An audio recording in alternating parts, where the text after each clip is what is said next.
전 MBC 기자이자 워싱턴 특파원 뉴스데스크 앵커를 지낸 조정민 목사님은 기독교가 종교였다면 나는 불교를 떠나지 않았을 것이다 라고 하시는데요. 그게 도대체 무슨 말인지 왜 예수인가를 통해 오늘은 제가 보도해 드립니다. 내 아내는 모태신앙인이다. 나는 아내와 결혼하기 위해 교회에 나가겠다고 동의했다. 그러다 막상 결혼하고 나서는 교회 이야기를 꺼내지도 못하게 했다. 해외 특파원 근무를 시작하면서 아내가 교회 가는 것을 묵인했다. 아내는 주일이면 교회로 가고 나는 편한 마음으로 주말 골프를 즐겼다. 서울로 돌아와서는 아내가 온누리교회 새벽 기도를 나가기 시작했다. 아내가 저혈압 체질이어서 새벽에 일어나지 못했는데 무엇 때문에 날마다 어김없이 교회를 가는지 궁금했고 또 정말 교회를 가는 것인지 아니면 다른 데 가는 건 아닌지 의심이 들기도 했다. 어느 날 아침 내 발로 교회를 찾아가는 사건이 일어났다. 교회 옆 골프 연습장에 갔더니 한 달에 한 번 쉬는 정기 휴일이었다. 집으로 갈까 하다가 아내가 정말 교회에 있는지 확인해야겠다는 생각이 들었다. 교회 2층 본당에 들어가 기둥 곁에 앉았다. 아내는 뒤편에 앉아 설교를 듣고 있었다. 설교가 끝나자 불이 꺼지면서 사람들이 각자 개인 기도를 하는 듯 했다. 그런데 여기저기서 방언이 튀어나오는데 정말 충격이었다. 아주 이상하고 희한한 말을 쏟아놓는데 이들이 정말 미쳤구나 싶었다. 설교단 위를 보니 거기에는 얼핏 보기에도 중증 환자들이 포진해 있었다. 보기에 증세가 조금 가벼운 환자들은 단 밑에서 무릎을 꿇고 앉았고 그나마 예배당 의자에 앉은 사람들은 내 눈에 구출이 가능한 사람들 같았다. 이런 곳에 아내가 발을 들였다 생각하니 큰일이다 싶었다. 당장 끌고 나가고 싶었지만 꾹 참고 집에 돌아가 아내를 기다렸다. 마침내 아내가 돌아오자 나는 어디 갈 데가 없어서 그렇게 이상한 데를 가느냐고 냅다 소리를 질렀다. 그런데 뜻밖의 아내는 못 들은 척 하면서 아무 대응도 하지 않았다. 나는 말로는 안 되겠다 싶어 다음 날부터 이 교회를 취재해보기로 마음먹었다. 그때는 골프장도 있고 오로지 카메라 출동 같은 프로그램으로 이 교회를 고발해야겠다는 마음뿐이었다. 그런데 교회에 몰래 잠입해 설교를 듣는데 옳은 말씀만 하는 거다. 그렇게 4일째 취재하러 교회에 간 날 예배당 맨 뒤에서 팔짱을 끼고 앉아 예배드리는 모습을 지켜보는데 사람들이 마치 술 취한 사람들처럼 두 손을 들고 노래하는 거다. 술도 마시지 않은 맨정신에 어떻게 저렇게 노래를 손을 높이 들고 부르나 단단히 미쳤다고 생각했다. 그러다 사람들이 너 예수께 조용히 나가 내 모든 짐 내려놓고 주 십자가 사랑을 믿어 죄사함을 너 받으라. 찬송가를 부르는데 갑자기 눈물 몇 방울이 주르르 흘러내렸다. 깜짝 놀라 눈물을 훔치는데 그때부터 본물 터지듯 걷잡을 수 없이 눈물이 쏟아지기 시작했다. 참으로 당황스러운 순간이자 낭패였다. 그런데 놀랍게도 나와 상당한 거리를 두고 앉아있던 아내가 그런 내 모습을 보고 눈물 콧물을 쏟으며 감사기도를 드리는 것이다. 아무래도 여자의 능력은 남자보다 훨씬 뛰어난 것 같다. 머리 뒤에도 눈이 달린 것 같고 귀도 사방팔방으로 뚫린 것 같다. 한 자리에서 3, 4, 5 대화를 나눠도 여자들은 남의 얘기까지 다 듣는다.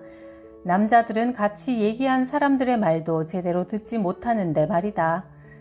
일주일 취재하기로 했지만 더 이상 창피한 꼴을 보이기 싫어 그날로 자진 철수했다. 그 다음 주 월요일, 당시 나는 주말에 뉴스데스크 앵커를 해서 월요일마다 쉬었다. 쉬는 날이면 무조건 골프를 치러 가는데 그날따라 아내가 조금 일찍 귀가해 달라고 부탁했다. 보통 골프 치고 나서 술집을 순례하다 보면 새벽 1, 2시에 귀가하는데 그날은 저녁 8시에 집에 들어갔다. 그런데 거실에 낯선 사내가 앉아 있었다.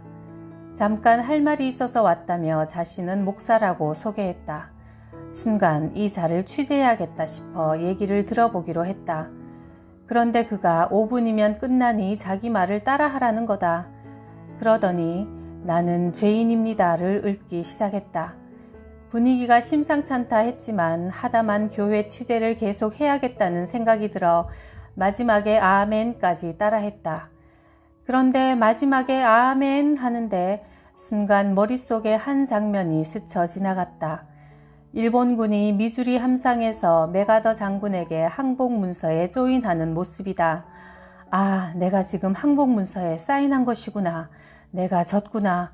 내가 내 인생의 주인이 아니구나. 그런 생각들이 연이어 스쳤다. 목사님은 인사를 나누기 무섭게 다른 이야기는 하지도 않고 돌아갔다. 나는 망연자실해서 한동안 멍하니 있다가 성경을 읽기 시작했다. 실체를 알아야겠다는 생각이 들어서였다. 그렇게 성경을 5번이나 읽었다. 그러다 내가 눈물을 흘렸던 바로 그 새벽 기도의 현장에 다시 가봐야겠다는 생각이 들었다. 취재한답시고 갔다가 갑자기 쏟아진 눈물의 의미를 알아야겠고 목사님의 설교를 들어봐야 기독교의 실체를 알 것 같아서였다. 당신은 새벽 1시까지 주로 일했고 술 마시면 새벽 2, 3시까지 붙들려 있던 때라 새벽 5시에 교회에 가려면 코피를 쏟기 일쑤였다. 1년만 다녀보자 마음먹게 되었다. 1년 뒤 내가 내린 결론은 이랬다. 성경은 진리다. 모든 인생의 답이 여기에 있다는 사실이 인정되고 믿어졌다. 사실 불교에 심취해 본 사람이나 무속의 조예가 깊은 사람은 성경이 영적인 책이라는 사실을 한눈에 알아본다. 눈에 보이는 물질 세계가 전부가 아니라는 것은 누구나 인정한다. 나는 예수 믿기 전에 월급 외의 촌지 수입이 꽤 되었다. 하지만 아내한테는 월급만 주었다. 밖에서 생긴 돈이 집으로 들어가면 집까지 타락하니 나만 타락하자 뭐 이런 생각이었다. 그러나 예수 믿고 나자 더 이상 촌지를 받을 수 없었다. 그러자 용돈이 쪼들리기 시작했다. 그래서 눈을 돌린 것이 주식이었다. 회사 후배가 알려준 정보를 가지고 처음으로 주식을 사고 팔았다. 처음으로 꽤 큰 돈이 생겼다. 그때는 내가 촌지도 안 받고 바르게 살려니까 하나님이 이렇게 용돈까지 보너스로 주시는구나 싶어 감사 헌금도 했다. 이후 또 다른 주식을 소개받았다. 쉽게 돈을 벌고 보니 더 큰 욕심이 생겼다. 하나님, 이번엔 올인하려고요. 돈이 생기면 반은 하나님께 드릴게요. 그 헌금으로 북한 선교하는 데 사용하세요. 그래서 내가 가진 돈은 물론 장모님의 돈도 가져오고 여기저기서 돈을 끌어와 주식을 샀다. 당시 은행 통폐합과 관련해 많은 소문들이 있었고 나는 전해 들은 조언을 따라 금요일 오후에 한 은행 주식을 샀다. 그런데 월요일 아침 뉴스 특보를 통해 그 은행이 사라진 사실을 알았다. 맙소사, 순식간에 내가 산 주식이 휴지 조각이 되어버린 것이다. 사라지는 은행 주식은 모두 소각되기 때문이다. 자다가 날벼락을 맞은 셈이었다. 남은 직장 생활 동안 한 푼 쓰지 않고 월급을 모아도 모을 수 없는 큰 돈이었다. 그때부터 새벽 기도에 나가 원망하며 애통하게 기도했다. 아니 하나님 어떻게 이럴 수가 있습니까? 제가 돈 벌면 반은 주님한테 드린다고 하지 않았습니까? 나만 잘 먹고 잘 살자고 주식을 산 게 아니잖아요. 하지만 하나님은 침묵하셨다. 6개월, 7개월, 세월은 흐르는데 주님은 대답이 없고 머릿속은 복잡하기만 하고 정말 답답했다. 그렇게 속절없이 9개월이 흐른 어느 날 뜻밖의 나와 내 모든 가족이 거래하는 은행들에서 계좌 추적 통보가 날아왔다. 나는 전 정권 때까지 청와대 출입 기자였는데 새 정권이 출범하면서 부패한 기자들 손 좀 봐야겠다고 몇 사람을 지목해 6개월간 계좌를 뒤진 것이다.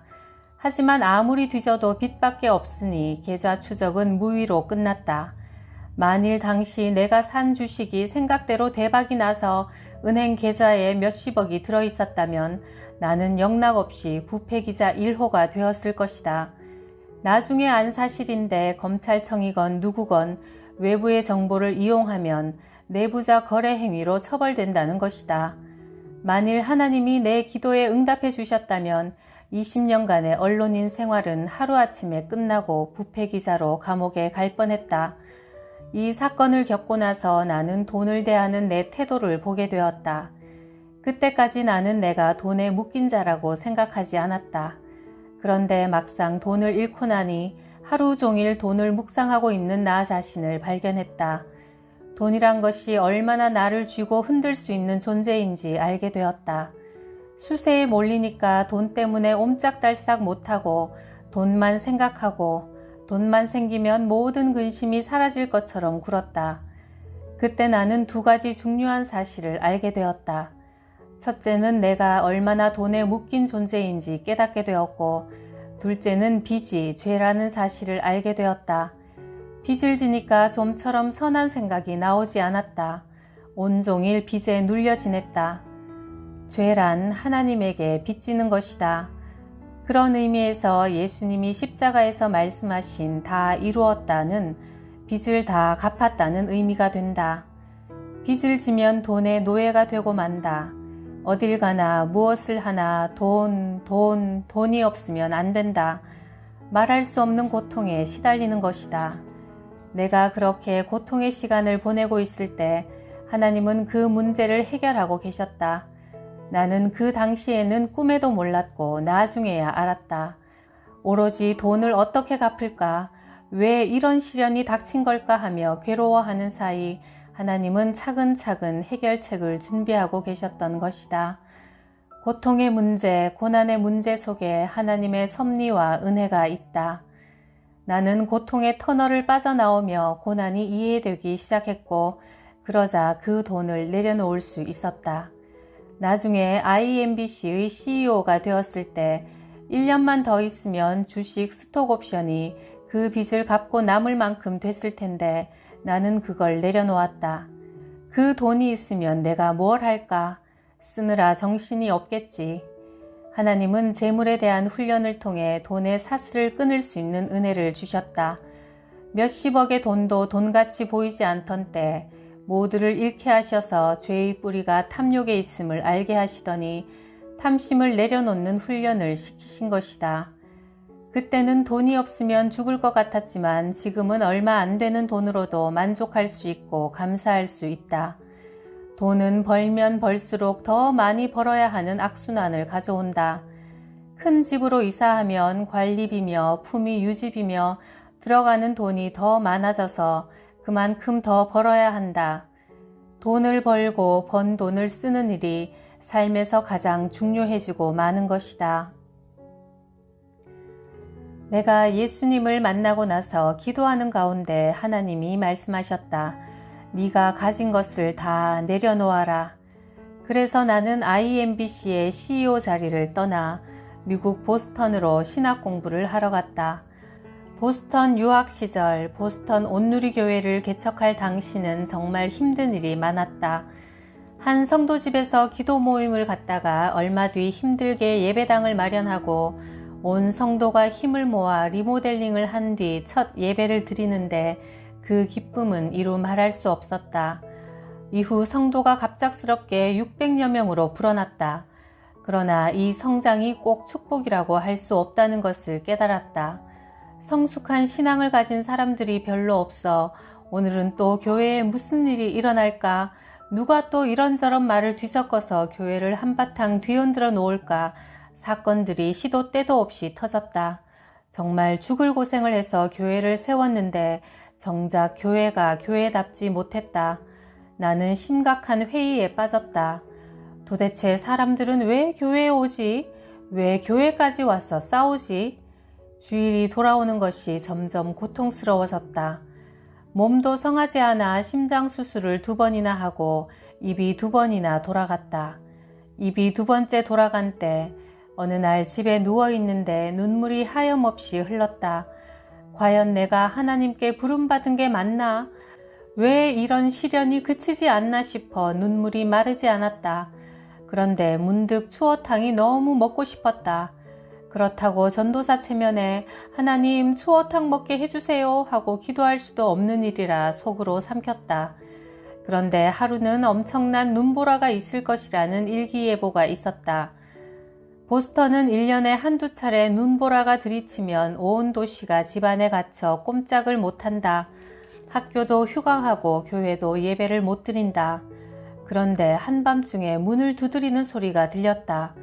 그 시간에 그 날씨에 누가 왔을까 하여 문을 열었더니 믿음 안에서 사귀던 형제가 서울에서 온 것이다. 그런데 놀랍게도 그 형제가 손에 들고 온 것이 추어탕이었다. 서울의 추어탕 맛집을 찾아 10인분 어치를 사서 냉동을 한 채 보스턴까지 갖고 온 것이다. 형제는 출장차 뉴욕에 왔는데 서울에서 기도하던 중 갑자기 내 생각이 났다고 했다. 뭘 좀 사다 주어야겠다 싶었는데 함께 추어탕 먹은 기억이 나서 가져왔다는 것이다. 더구나 궂은 날씨 탓에 뉴욕에서 보스턴까지 오는 비행기가 결항되어 5시간을 직접 운전해서 왔다고 했다. 나는 그때 정말 엄청난 충격에 휩싸였다. 어떻게 기도하지도 않은 내 간구를 하나님이 들어주신단 말인가? 형제는 다음 날부터 시작되는 일정을 위해 그 밤에 눈보라를 뚫고 다시 뉴욕으로 돌아갔다. 단지 내게 추어탕을 전해주고 싶다는 마음 하나로 뉴욕에서 보스턴까지 왕복 10시간 가까운 장시간의 운전을 해서 그것도 눈보라를 뚫고 전달하고 간 것이다. 이것이 은혜다. 아내와 나는 그 밤에 너무 감사하고 감동해서 통곡하며 울었다. 십자가 사건은 추어탕 10인분과는 비교할 수 없는 더 큰 은혜의 사건이다. 우리가 아직 죄인 되었을 때 그리스도께서 우리를 위하여 죽으심으로 하나님께서 우리에 대한 자기의 사랑을 확증하셨느니라. 로마서 5장 8절. 어느 날 한 후배가 찾아와서 나는 아직 젊으니까 한 70세쯤 되어 교회에 나갈 거예요 했다. 그래서 나는 그에게 2가지를 말해주었다. 첫째, 네가 70세까지 산다는 보장이 없다. 둘째, 태어나서 죽을 때까지 시궁창만 아는 바퀴벌레는 거기가 천국인 줄 안다. 하지만 시궁창을 벗어나면 그곳이 얼마나 더럽고 냄새나는 곳인지 알게 된다. 나도 예수님을 만나기 전에는 유명 인사들과 같이 룸사롱을 출입하며 마치 성공한 인생인 것처럼 착각했다. 그러나 룸살롱을 벗어나서 보니 그곳이 얼마나 냄새나고 지저분한 곳인지 알게 되었다. 신선한 공기를 맛본 사람은 고약한 냄새가 가득한 시궁창을 더 이상 그리워하지 않는다. 우리가 추구하는 것들은 사실 진짜 사랑의 대용품이다. 진정한 기쁨의 대용품들인 것이다. 그러므로 싸구려에 만족하지 마라. 우리가 죽을 때 가지고 갈 수 없는 것들에 만족하지 마라. 사람의 시신은 캐딜락 타고 갈 수도 있고 낡은 장의차를 타고 갈 수도 있지만 시신을 처리하는 방법은 2가지다. 땅에 묻어버리거나 불에 태워버리거나 둘 중 하나다. 이 세상에서 얻은 부와 명예, 지위, 어느 것도 가져갈 수 없다. 크리스천은 오늘 밤 죽을 수 있다는 마음으로 하루하루를 사는 사람들이다. 오늘이라도 생명의 주인이 도로 거두어 가실 수 있음을 알기 때문이다. 정말 예수님을 만나고 사랑하면 중독에서 벗어나고 음란으로부터 자유로워진다. 몇 년 전 미국의 유명한 록 가수의 인터뷰 기사를 본 적 있다. 그는 밤마다 다른 여자와 잠을 잤다고 한다. 하룻밤에도 여러 여자와 잠을 자기도 했다고 고백했다. 그런 그가 예수님을 만난 뒤 음란에서 완전히 벗어났다. 그는 자신이 성적인 매력이 넘치는 사람이라고 믿었는데 사실은 음란한 영에 사로잡혀 있었다는 것을 알게 되었다고 했다. 더 좋은 것, 진짜를 만나고 알게 되면 가짜에 목숨 걸지 않게 된다. 나는 어렸을 때부터 항상 자유를 갈망했다. 대학을 졸업하고 직장을 구할 때도 내 기준은 과연 이 직장이 얼마나 자유로울 것인가였다. 그 결과 신문사 기자가 되고 싶었다. 내 생각을 글로 마음껏 표현할 수 있고 비판적인 글도 자유롭게 쓸 수 있겠다 싶었기 때문이다. 그러나 나보다 먼저 언론사에 입사한 친구가 이제 신문의 시대는 지고 방송의 시대가 온다면서 내게 방송사에 들어갈 것을 적극 권했다. 그 친구 덕분에 나는 1978년 MBC에 입사하게 되었고 이후 25년간 언론인으로 살았다.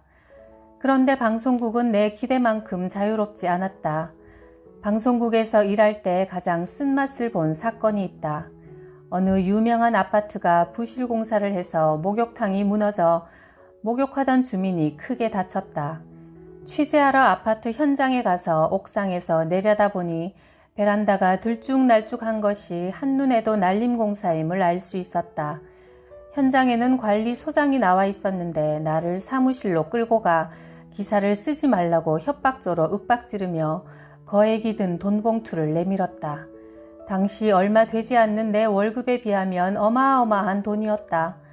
그러나 꿈과 열정을 품고 기자 생활을 시작한 나로서는 속에서 뭔가 치밀어 오르는 것을 억누를 수 없었다. 나는 당신같이 돈으로 모든 문제를 해결하는 사람을 그냥 두지 않으려고 기자가 된 사람입니다. 이 기회에 당신이 돈으로 안 되는 일도 있다는 걸 분명히 알 수 있었으면 좋겠습니다. 이렇게 큰소리치고 기사를 썼는데 그 기사는 결국 방송되지 않았다. 그 현금 봉투는 내 윗선의 간부에게 전달된 것이다. 비아냥거리는 얼굴로 나를 쳐다보는 현장 소장과 회사 현관 입구에서 마주쳤다. 이 사건은 아직 정의감과 열정으로 뭉쳐있던 내게 큰 충격과 실망을 안겨주었다. 이후로도 열심히 취재해서 원고를 작성했으나 끝내 방송되지 않은 일이 속을 뒤집어 놓았다. 김영삼 정권 때 청와대 출입 기자 시절 정부 정책의 시시비비를 가리는 기사를 딱 10번만 쓰고 내 발로 걸어나가자고 작심했지만 그 반도 채우지 못하고 출입 기자 생활을 마감해야 했다. 어릴 때부터 자유를 갈망하다 선택한 언론사 일은 기대만큼 자유롭지 못했다.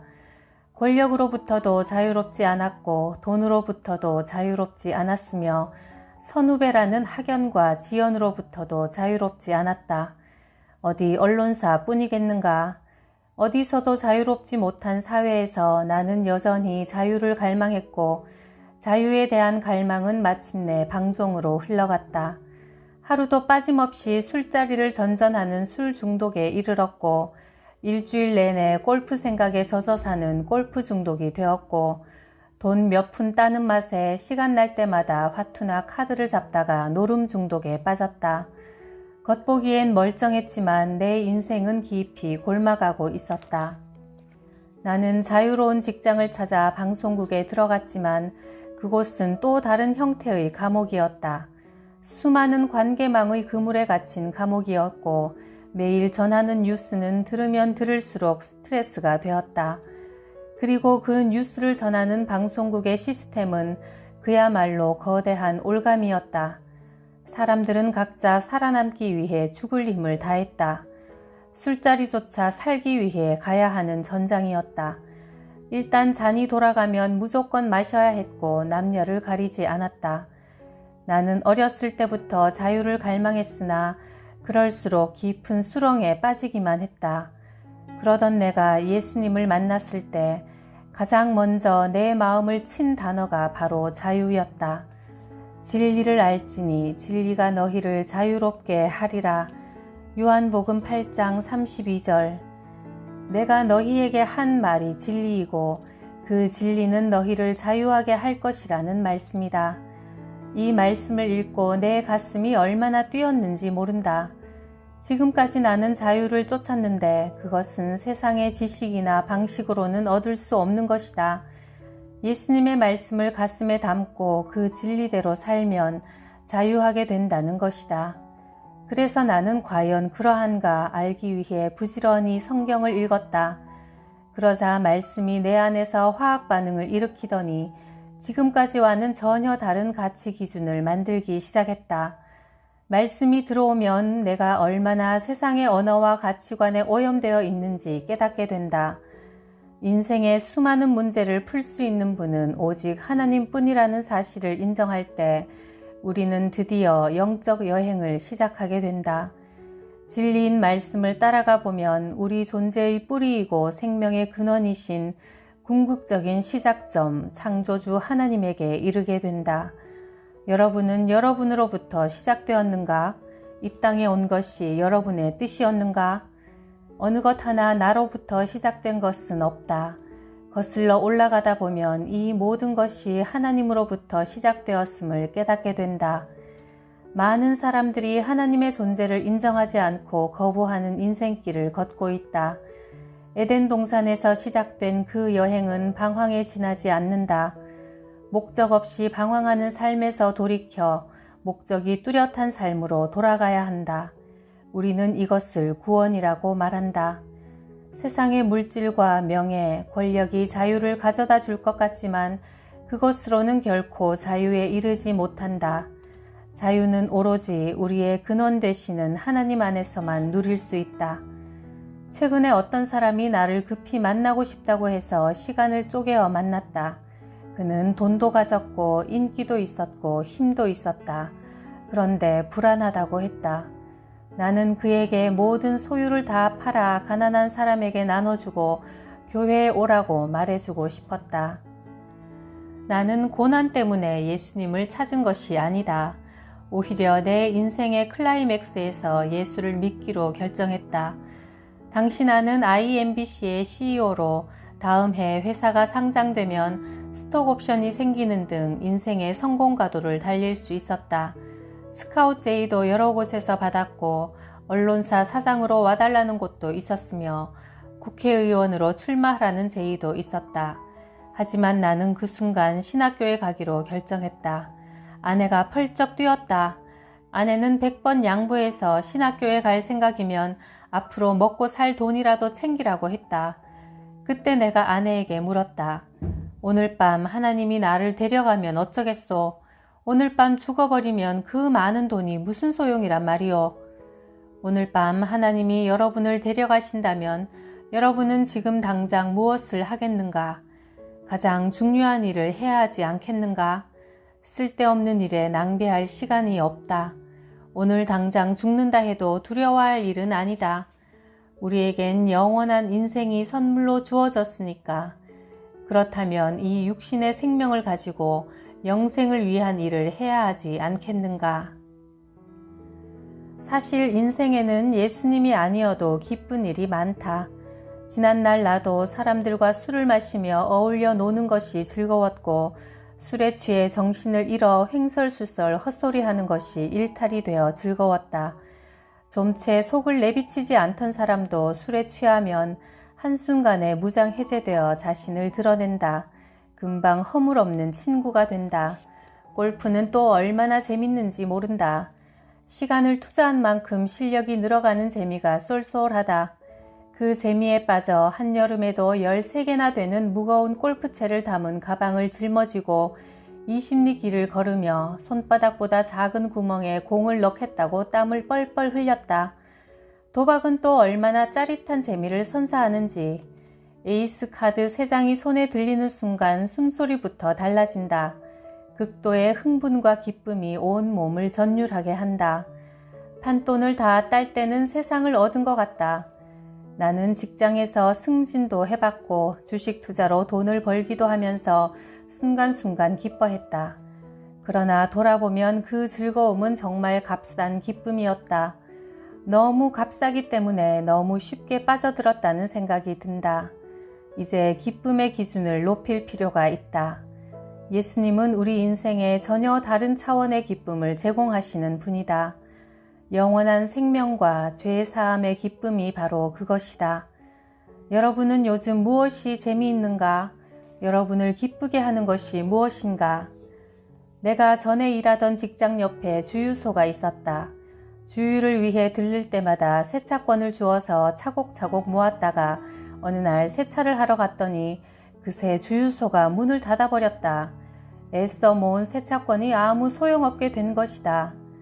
이 땅에서 우리가 차곡차곡 쌓는 마일리지야말로 아무 소용없는 세차권이다.